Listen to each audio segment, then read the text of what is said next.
Backbiting, a favorite pastime. Backbiting is such a common evil that even though the whole world is destroyed and luckily 3 persons survive, the other 2 will move aside and backbite about the third one. Backbiting is perhaps the most frequently committed sin of the tongue, regardless of the fact that Islam defines backbiting as eating a dead brother's flesh. Still, it is everyone's favorite pastime at homes, clubs, parks, weddings, offices, shops, even funerals and graveyards are not safe. Often we indulge in a discussion and somehow end up speaking about someone not existing among us.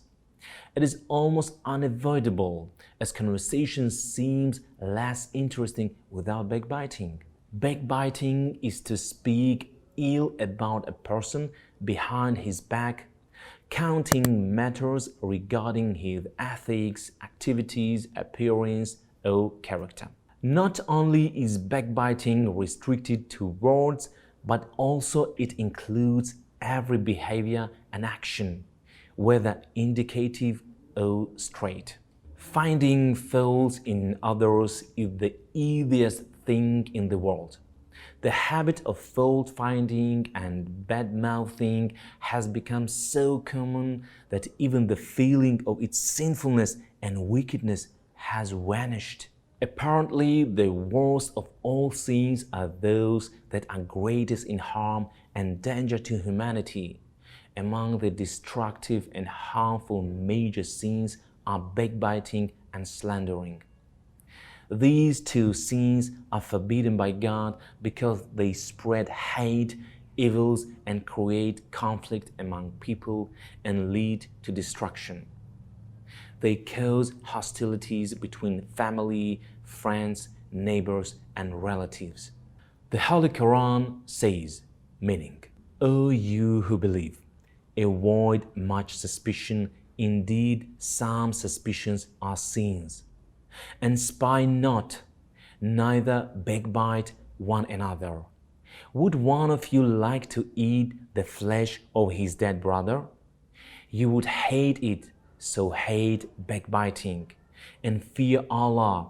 Verily, Allah is the one who accepts repentance, most merciful. Surah Al-Hujurat, Ayah 12. Almost all of us are aware that backbiting is a sin, yet we often indulge in it. It was believed that only women were guilty of it, but most men also indulge in backbiting and gossiping. There could be uncountable reasons behind bad-mouthing, like inferiority complex, weakness, cowardice, frustration, bitterness, jealousy, and so on. The tongue, though very small and tiny in size, holds great importance in our life. In fact, all the social matters that are related to morals and ethics are mainly related to tongue. All our good and bad behavior are mostly the miracle of the tongue, while telling a lie, abusing, slandering, backbiting, gossiping, and all other social evils are concerned with this tiny piece of flesh. Buddha, the great thinker and philosopher, said, "The tongue is like a sharp knife, kills without drawing blood." In fact, speaking anything about a person in his or her absence that he would hate to have mentioned or discussed, whether it is about characteristics, physical appearance, wealth, or worldly affairs, wife, children, manner of speech, style of walking, it is the same whether mentioned that with words, through writings, or whether you point or indicate him by gesturing with eyes, hand, or a head, are all backbiting. The Prophet Muhammad, peace and blessings be upon him, once asked his followers, "Do you know what backbiting is?" They said, "Allah and His Messenger know best." He peace and blessings be upon him, continued, saying something about your brother that he dislikes. Someone then asked, "What if what I say about my brother is true?" The Prophet, peace and blessings be upon him, responded, "If what you say is true, then you have backbiting about him. And if it is not true, then you have slandered him." Since we all know that whoever safeguards his or her tongue will make fewer mistakes and will be in control of himself and avoid from doing something wrong. The Prophet, peace and blessings be upon him, guaranteed paradise for one who guards his or her tongue. He is reported to have said, "Whoever gives me surety to safeguard what is between his jaws and what is between his legs, I guarantee for him entrance into paradise." In fact, backbiting plants the poisonous seeds of hatred among people. In so many cases, backbiting has caused serious problems and unwanted tragedies. God the Most High warned us in the Holy Quran, meaning, "Do not concern yourself with things about which you have no knowledge. Verily, your hearing, sight, and heart, all of them will be called to account." Surah Al-Isra, Ayah 36. Perhaps backbiting has become an issue of people's gatherings and a way for expressing their anger, doubts, and jealousy. Those who indulge in backbiting, in fact, try to hide their own faults and harm others. They are unaware of the fact that they are only harming themselves. The Prophet, peace and blessings be upon him, once gave guidance to Abu Dhar, may God be pleased with him, saying, "O Abu Dhar, beware of backbiting, for backbiting is graver than adultery." Abu Dhar said, "Why is that so, O Messenger of God?" He, peace and blessings be upon him, replied, "That is because when a man commits adultery and then repents to God, the Almighty accepts his repentance.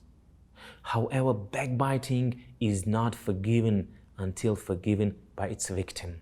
Nowadays, people have discovered a new way of enjoyment by joking and making fun of others, which is another form of backbiting. This could involve mockery and sarcasm. Before laughing and making fun of others, we must remind ourselves what God the Most High has voiced us in the Holy Quran, meaning, "O you who believe, let not a group scoff at another group. It may be that the latter is better than the former." Surah Al-Hujurah, Ayah 11. Hence, badmouthing and slandering is one of the severe social evils today. It is one of the most destructive elements that destroys the social structure and spoils the social affairs. When the ill speech grasps the one about whom it is said, it hurts him and arises feelings of hatred, suspicion, and disgust in him. The teachings of Islam are peace, harmony, love, and kindness. Therefore, suspicion, lies, backbiting, slandering, and gossiping are completely against the ethics of Islam. There should be respect for the honor, prestige, and privacy of others. These are the foundations that combine the complete fabric of social system. Therefore, we must perceive in every human being only that which is worthy of praise. One must be honest, humble, and respectful to the whole human race and avoid polluting tongues by speaking evil, criticizing, mocking, and insulting others. The Holy Prophet, peace and blessings be upon him, is reported to have told his companions, may God be pleased with them, that the first thing to suffer punishment in hell will be the tongue. Thus, we must guard our tongue and avoid things that have been prohibited in Islam. We all must use our tongue in a manner that is pleasing to God and must try to speak well or either keep silent.